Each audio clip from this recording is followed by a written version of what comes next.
Hello, all. My name is Sabeehah, and I'm currently an independent scholar. I'm affiliated with the Department of Women and Gender Studies at the University of South Florida, where I received my master's last year. My presentation today is called Gender Umrah: Personal Narratives of Mobility, Faith, and Gender Diversity in Islam. In this work, I explore the nexus of transness and religious practice. I use autoethnography and community narratives to explore how gender diverse Muslims engage with religion, migration, and transition. In the interest of full disclosure, this line of research is new, and much of the work in this presentation is initial ruminations and community conversations. I situate myself as a queer, non binary femme, Muslim of color, as I go on Umrah, the lesser pilgrimage to Mecca. I'm an Indian South African and was born and raised in a Muslim family. I began exploring my queerness and transness around 16 and was fairly certain that I was not cisgender at the time that I performed Umrah. In this work, I consider the implications of how gendering, both intrinsic and extrinsic, ebbs and flows as I cross geopolitical and social borders and connect with Muslims who share, embrace, or reject my experiences. Through conversations with other trans plus Muslims, I argue that transitioning and Umrah both hold profound spiritual significance for trans Muslims and offer similar and interconnected forms of actualization. A little context about Umrah. Umrah is the name given to the Islamic pilgrimage to Mecca, a shorter version of the annual Hajj gathering. The word Umrah in Arabic means visiting a populated place. Umrah offers an opportunity for Muslims to refresh their faith, seek forgiveness, and pray for their needs. One who performs it is said to be cleansed of their sins. Unlike Hajj, which is obligatory for all physically and financially able Muslims, Umrah is voluntary. It can be performed any time of the year and is often performed during the holy month of Ramadan. Umrah can be completed in under 2 hours, depending on how busy it is, and is often performed multiple times within a single trip. It does share some of the rituals of Hajj in a more expedited form, as well as dress and behavioral expectations. Umrah is performed in 4 steps. The first is the observing of Ihram, which is the dress code. Men are expected to wear unsewn white linen, and women wear usually black abayas or long shapeless dresses and cover their hair. The second is Tawaf, or the walking rotation of the Kaaba 7 times. The third, one does the sa'i between Safa and Marwa, in which Muslims walk back and forth between two significant hill or mountain structures. Finally, women are expected to trim their hair and men shave their heads completely. This research began with conversations that I personally had in an online queer and trans Muslim community group with people from all around the world. Various topics are discussed monthly in an informal, semi-moderated setting. Some people use their real names, while others use pseudonyms for their safety and comfort.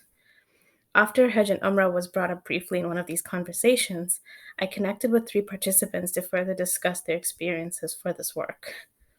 After I wrote up the conversations and added my own narratives, all participants were able to edit their responses.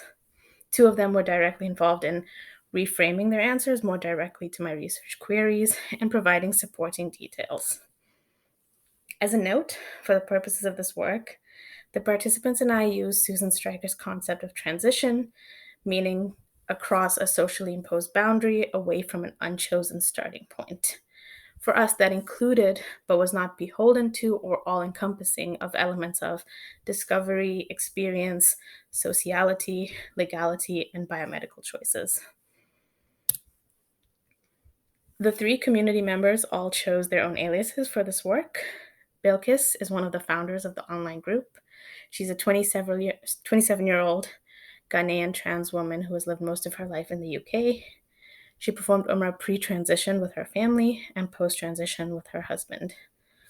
Rawan is a 19-year-old, is from Kuwait, and was raised with an older brother by a single mom. They are non-binary and performed Umrah with their brother while transitioning. Aziz is a 36-year-old trans man from Bangladesh who immigrated to the US at 24 years old. He was raised Hindu, but converted to Islam 3 years after his transition and performed Umrah soon after.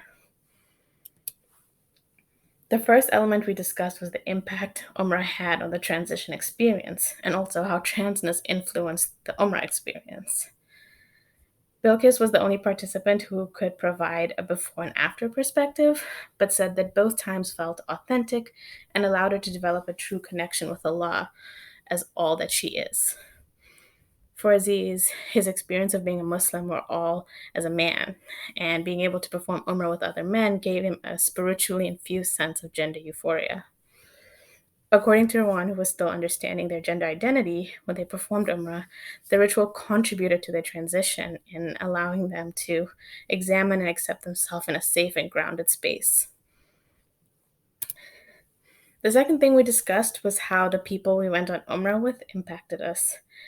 Despite my best efforts, I was not able to find a trans Muslim who had gone on Umrah with another trans person.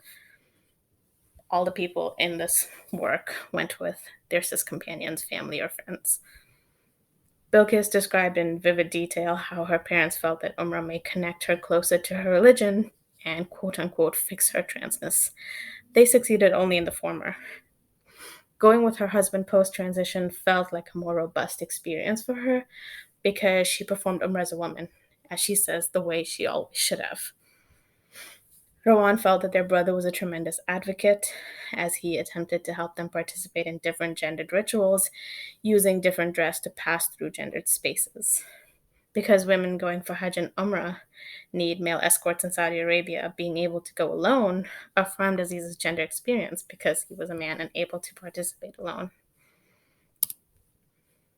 Finally, we talked about how it felt to be queer and or trans in a faith-centric Muslim space such as Mecca. For Bilkis, her own insecurity made her feel surveilled on her first trip, but she says she now realizes that everyone was seeking their own spiritual enlightenment and not really focusing on anyone around them.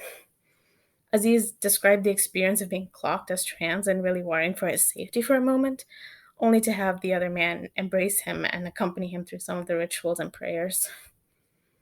Rowan's brother connected them with a group of queer and trans Muslims who were there at the same time, and that was their first exposure to other trans Muslims, something they found incredibly validating. As this work is partly autoethnographic, I will share a little about my personal narrative. That's me in the picture.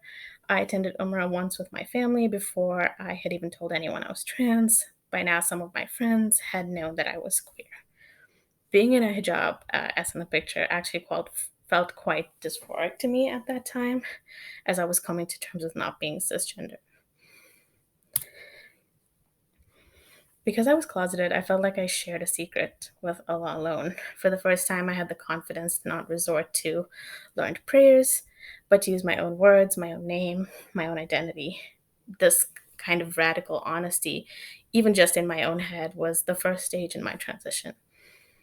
I was only able to engage in one part of the gender rituals, but because it was just my parents, my sister, and I, we were with my dad making tawaf and close to him during salat, even in different sections, so that felt meaningful, almost like dancing along this gender divide.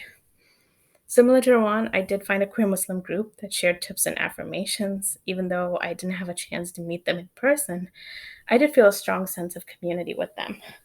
And really, just performing Umrah, I think, made me realize how intertwined my faith and gender are. Some important takeaways from this work so far. The participants shared feeling fear, discomfort, and apprehension, all of which quickly dissolved as they considered Umrah to really affirm their gender and strengthen their spirituality and its relation to their transition. Family played a range of roles in their experiences, some more central than others. Probably my favorite takeaway is that we all felt that Umrah served as an equalizing experience, such that Muslims were more focused on their personal pilgrimage than on surveying others. While not all found queer community, we agreed that this was a simultaneously individually and communally enriching experience. Just as pilgrimage in other religions serves as a spiritual journey, Umrah provides Muslims with an opportunity to connect with their faith. For trans and non-binary Muslims, Umrah doubly allows for an affirmation of identity and a connection to Allah that is validating. Thank you very much. As I mentioned, this research is new and in progress, so I'd love to hear any comments, feedback, or questions you may have. Please reach out, and thank you for listening.